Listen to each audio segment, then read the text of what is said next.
Welcome to CHE114 Experiment 2, Synthesis of a Thermochromic Compound.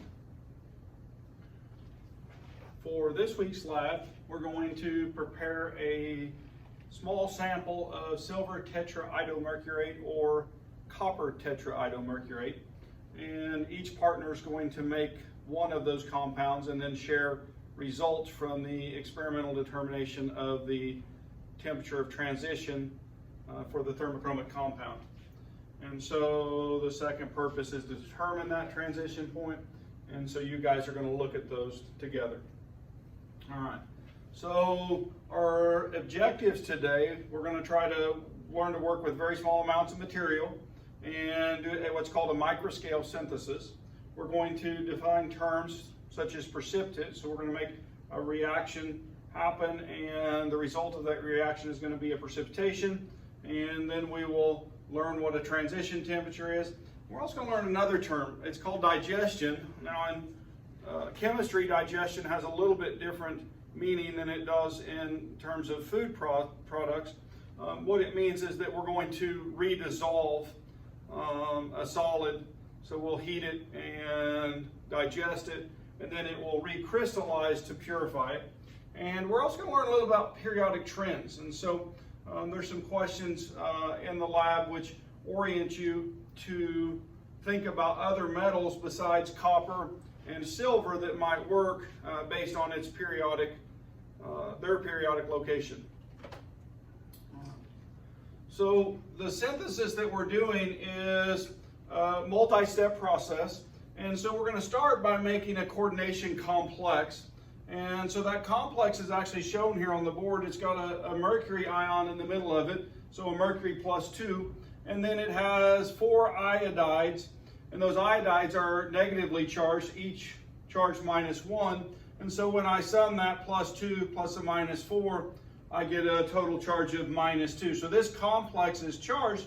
Now, an interesting thing about ions when they're in water make an aqueous solution, and that aqueous solution means that, well, they're dissolved. But when I remove charge, then things precipitate out, or I make a solid. And so what we're going to do is first make this complex, and then we're going to add a counter ion. Okay, and the counter ions are going to be silver or copper +1. So 2 of those will come and coordinate with the mercury iodo complex and form a coordination compound. And so that's the synthesis from a pictorial standpoint.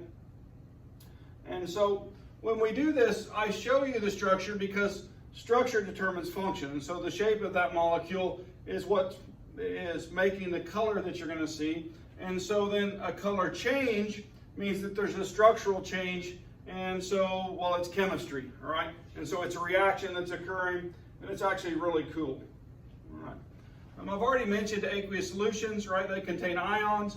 Water is a great solvent. It's often called the universal solvent, but it's actually very polar, so it doesn't do well with nonpolar things, but ions are charged, and it supports them because of its very polar nature.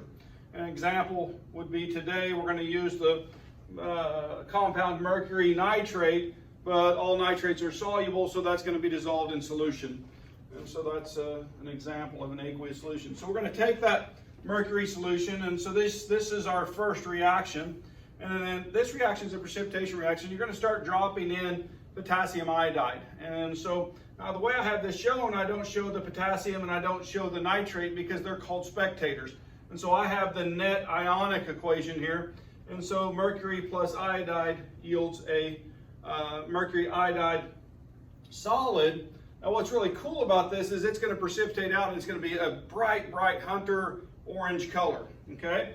But you're going to go ahead and add additional iodide, and when you do, that bright orange compound is going to disappear and redissolve. So you notice that the solid here has no charge, and the I2 form, the I4 form is -2, and so that compound, that orange compound, redissolves. All right, so now we've got our complex made, and we're going to make our coordination compounds in the next 2 reactions. And I want to look at the bottom reaction first. This is the one with silver, so 2 silvers +1s are going to come in, react with our -2 complex, balanced charge, and it's going to precipitate out and make a solid. And so that solid is going to have a unique color, and so I want you to make observations of that. Now that's a fairly straightforward precipitation reaction, but there's actually in this reaction, the copper reaction, there's an oxidation reduction that occurs that is combined with the precipitation, because the copper we're starting with, copper sulfate, is actually a +2 copper ion. And so we go through a reduction step, and so these two iodides donate electrons, one to each of the coppers that's in the reaction, and they make that a copper +1. Okay, so the first thing we do is convert that to copper +1, and then those copper +1s form our complex that precipitates out on the other side. And then your water will have a reddish brown color from the iodine that's present. And so you'll see that, sometimes even green. And so don't be scared if yours has a weird color compared to the reaction below. It's normal. So those are our reactions for today.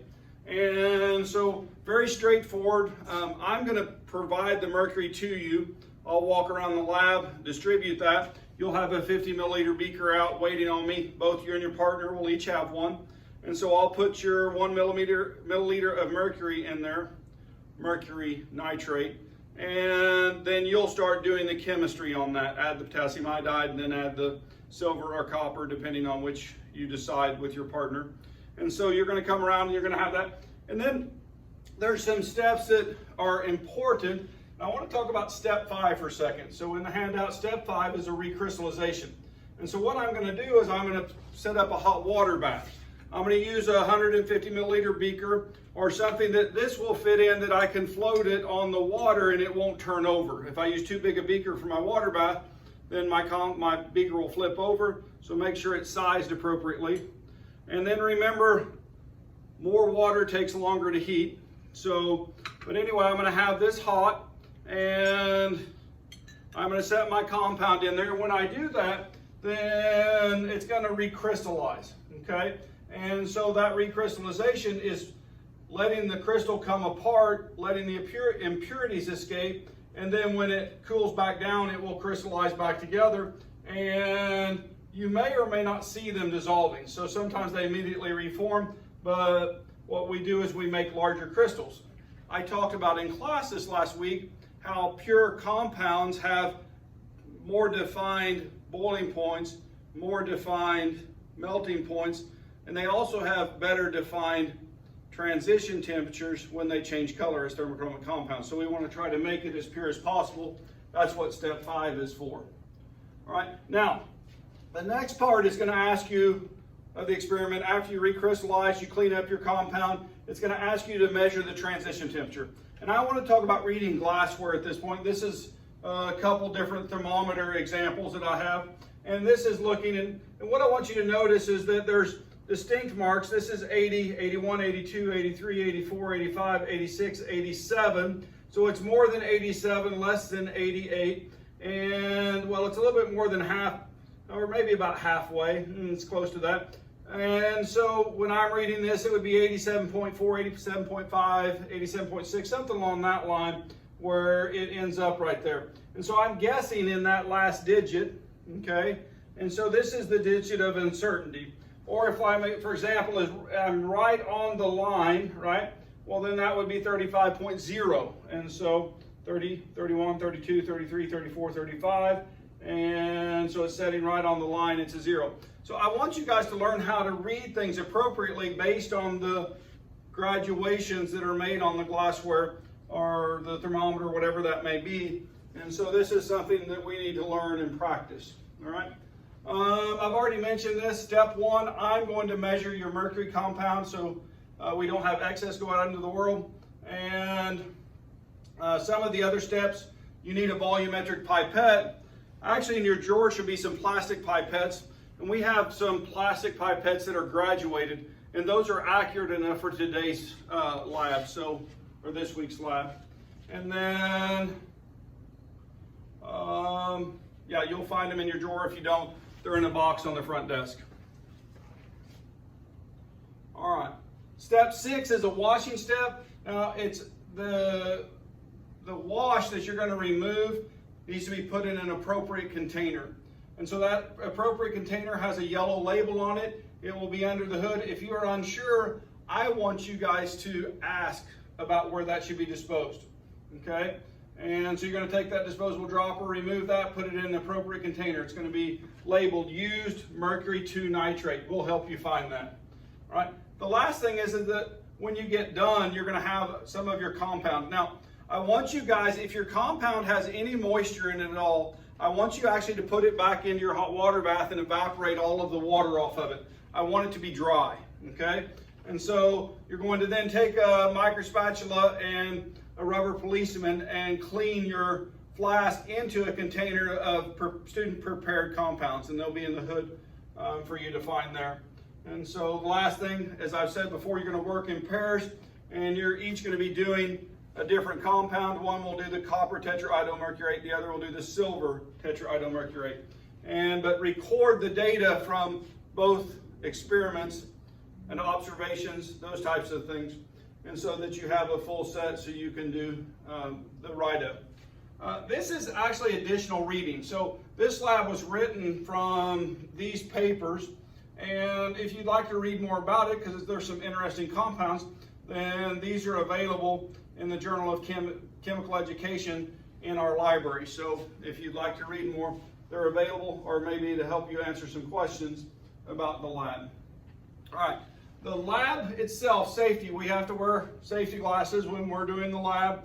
I want to talk about documents called SDS, or the old name is MSDS, safety data sheets. And those safety data sheets, well, I want you to learn how to read them as part of this course. And so this lab is asking you to go open one, okay? So you can actually just do a web search to find it. But if I open this, then what I'm going to find is a safety data sheet for silver nitrate. And I've asked you to look up a value inside of the safety data sheet called the LD50, the lethal dose 50%. What that means is if I take 10 test animals and I give them this dosage, half of them will die as a result of the experiment. So it's talking about a level of toxicity of the chemical. And two of the chemicals we're using today have some toxicity with them, the silver nitrate and the mercury nitrate. Mercury nitrate has a LD50 for rats of 26 milligrams per kilogram, which is fairly toxic, right? Now, we're working with smaller amounts of that because we're using dilute aqueous solutions, so it makes it safer to handle. And so anyway, but if I go down and start looking at sections, and what I find is personal protective equipment, how to handle, how to clean up, how to firefight, all of those things. And physical chemical properties, stability and reactivity, and transport information, regulatory information, and so on. But we're looking for a particular section, and what we're looking for is section 11, the toxicological information, and we're looking for the oral rat dose, or actually oral mouse dose, I think is what it says. But if you give me rat and you identify that it's rat, then I would take that. Okay, so where you would put that is on your laboratory handout, and you would put that number in where we have defined it as LD50. And I also want you to put in the one for the mercury nitrate.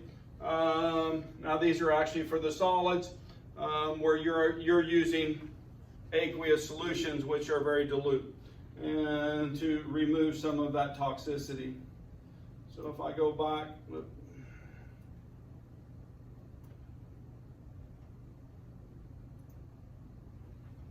then what we're talking about is where to find an LD50 and what it is. And then I have a question here: do dilute solutions reduce the risk of toxicity? And the answer is yes. There's a smaller amount of molecule present to keep you from getting exposed. And so when we start talking about personal protective equipment, PPE, then for this lab, a pair of latex gloves or non-contact, if you get it on you and wash your hands, then that will remove the compound.